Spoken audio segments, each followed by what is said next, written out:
hatinya apa sebenarnya makna puasa itu. Oleh karena itu, pentinglah mulai hari ini kita harus bertafakur, kita harus berpikir, kita harus bermuhasabah diri. Apa sebenarnya tujuan akhir daripada ibadah? Bapak Ibu ketika melaksanakan sholat, harus dari sekarang koreksi diri sampai ke rumah. Apa sebenarnya tujuan akhir daripada sholat? Jangan sampai kita terjebak hanya melakukan sujud, ruku, qunut, tahiyat, tapi tidak ada makna sama sekali. Kenapa? Karena memang tujuan akhir daripada sholat kita harus maknai dalam surat Al-Ankabut 45. Di tengah-tengah dia, apa kata Allah? Innas sholata tanha anil fahsya'i wal munkar. Sesungguhnya sholat itu mencegah fahsya, dosa yang ada indikasi, ada potensi zina di situ, wal munkar, dan dosa-dosa kejahatan keburukan selain zina. Artinya apa? Berapa banyak kita sudah melakukan sholat? Berapa tahun kita sudah melaksanakan sholat? Berapa ribu kali kita sujud di keramik ini, di karpet ini? Tapi bermaknakah sholat itu kepada kita? Sudahkah kita sampai pada tujuan akhir? Dan kita sudah tahu di luar sana banyak orang sholat, banyak orang puasa, banyak orang berkali-kali umroh, tapi ternyata dia tidak lepas dengan dosa. Dia masih bermaksiat, dia masih mencaci maki, dia masih bermusuhan dengan tetangganya, dia masih iri dengki di hatinya. Berarti sholat itu sudah tidak sampai maknanya. Bukan berarti sholat itu batal, bukan berarti sholat itu tidak sah, tapi makna sebenarnya sholat tidak masuk ke dalam jiwanya, tidak masuk ke dalam hatinya. Kenapa? Karena hatinya belum bersih. Karena sesungguhnya orang yang sudah sholat, dia laksanakan Allahu Akbar, bagaimana dia sudah mengagungkan Allah. Di luar sholat dia tidak sombong, tidak merasa lebih baik, tidak merasa lebih kaya, tidak merasa lebih pintar, tidak merasa lebih ganteng, dan tidak merasa lebih cantik. Ketika kita sudah menggunakan at-tahiyya asyhadu an la ilaha illallah, lalu bagaimana di luar sholat? Apakah tangan ini masih mengetik sesuatu yang membenci orang? Apakah tangan ini masih selalu menyindir orang dalam status-status WA-nya, dalam status Facebook? Maka telunjuk yang kita gunakan dalam sholat, di luar sholat kita tidak gunakan dengan yang baik, tidak berhasil sholatnya. Bukan berarti tidak sah. Lalu bagaimana dengan haji? Haji tidak hanya sekedar ritual. Ketika dia berangkat umroh berkali-kali sampai di Mekah, dia keliling tawaf dengan membaca Rabbana atina fid dunya hasanah. Haji it's not about tawaf, tidak hanya tentang masalah tawaf. Haji is not about sa'i, bukan hanya sekedar sa'i lah dari kecil sambil berdoa Rabbi fir warham wa'fu wa takarram wa tajawaz amma ta'lam innaka ta'lamu ma la na'lam. Bukan hanya sekedar doa. Haji bukan hanya sekedar wukuf di Arafah, duduk manis kemudian berdoa kepada Allah. Haji bukan hanya sekedar kita datang ke Mina, Jumratul Aqabah, tapi ternyata Allah sudah sampaikan makna haji itu di dalam surat Al-Baqarah ayat 197. Apa kata Allah? Faman farada fihinnal hajjah fala rafatha wala fusuqa wala jidala fil hajj. Barang siapa yang melaksanakan haji, barang siapa yang sudah melaksanakan umrah, melaksanakan haji berkali-kali, mestilah kata Allah, dia fala rafasah, jangan lagi rafah, melakukan dosa rafah, sama dengan fahsya. Rafas adalah kejahatan seksual. Wala fusuqah, dan jangan sampai orang yang sudah umrah, yang sudah haji, dia melakukan dosa-dosa fasik.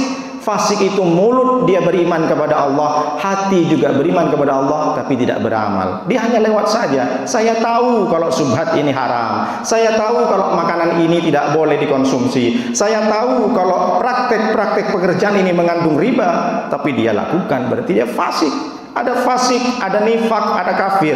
Kalau nifak ini bermuka dua. Innal munafiqina fid darkil asfali minan nar. Nauzubillah min dzalik. Orang munafik akan disampaikan, akan ditempatkan oleh Allah di tempat yang paling rendah di neraka. Munafik itu apa? Nifak bermuka dua.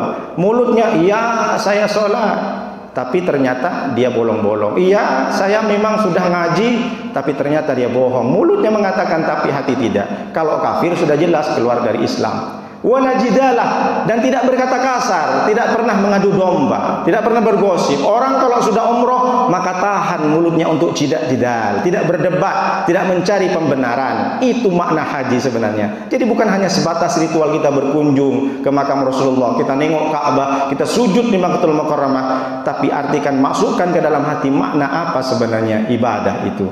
Lalu kemudian bagaimana dengan puasa? Apa makna puasa? Apa tujuan akhir puasa? Jangan sampai kita salah ngaji, salah dengar, salah lihat, akhirnya kita salah makna, salah tindakan. Lalu bagaimana ketika ditanya, Bu Haji, bagaimana puasa Ramadan 2022 ini? Alhamdulillah Pak Ustaz, setelah Ramadan ini saya Pak Ustaz, badan saya turun 10 kilo Pak Ustaz, lebih seger Pak Ustaz. Jadi kalau begitu gimana Pak Haji? Lebih enjoy nanti Pak Ustaz main TikTok, goyangannya lebih handal. Ini yang salah. Pak Haji gimana puasa Ramadan? Alhamdulillah Pak Ustaz, tambah seger saya Pak Ustaz, badan tambah enak, ringan Pak Ustaz. Saya bercermin Pak Ustaz berkali-kali di kamar, nampaknya tambah muda. Terus bagaimana Haji? Maunya berbini lagi Pak Ustaz. La ilaha illallah.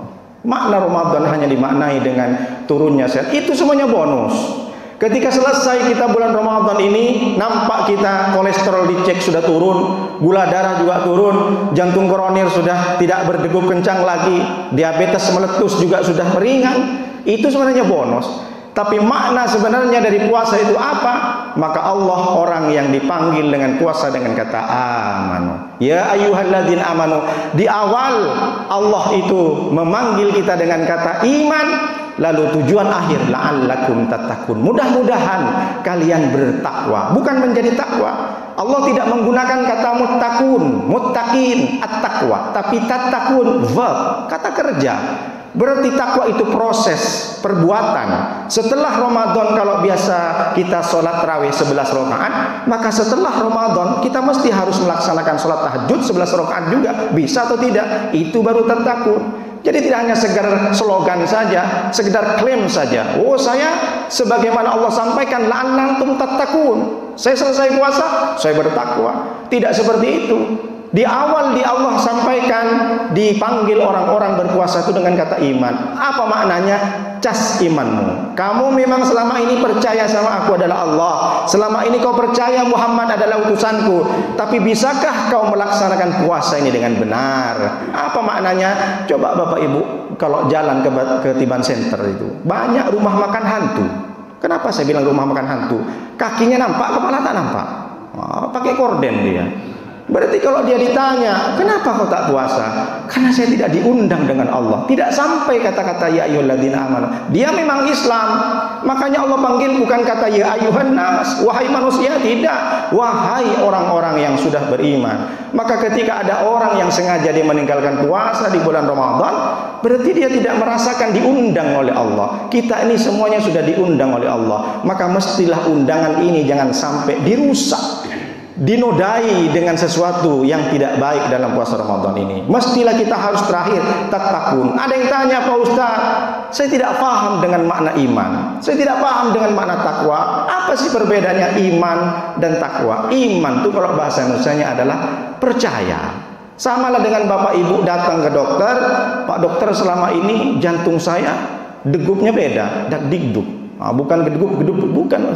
Jadi kenapa? Oh, Bapak ini adalah sekarang sakit jantung. Hati-hati Pak. Oh ya, akhirnya dia percaya, maka dia iman ke dokter. Tapi sekarang kan banyak orang lebih iman ke dokter daripada iman ke Allah kan. Takut terus makan ini makan itu, takut mati. Lebih banyak orang iman. Jadi iman itu percaya.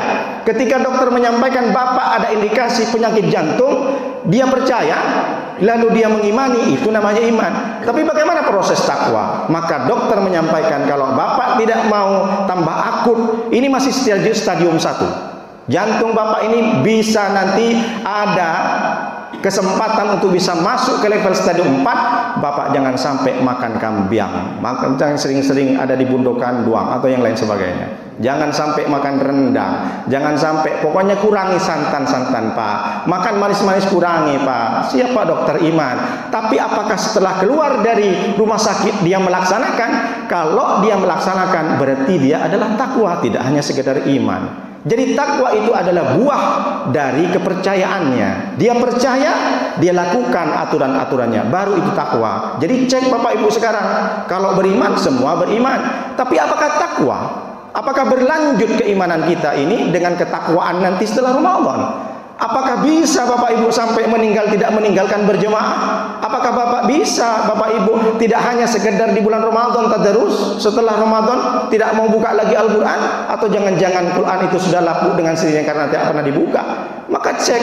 Jadi kita ini bisa menjadi takwa, jangan hanya sekedar klaim saja, saya sudah bertakwa. Kenapa? Saya sudah melaksanakan Ramadan dengan full. Tapi setelah Ramadan selesai semuanya. maka dimaksudkan Allah. Allah kalau sudah menyampaikan mudah-mudahan itu pasti. Kalau manusia yang bilang mudah-mudahan Pak Ustadz Nuruddin itu bisa ngisi khotib, bisa iya bisa tidak, tapi jangan khawatir, saya sudah berjanji insya Allah mudah-mudahan sehat.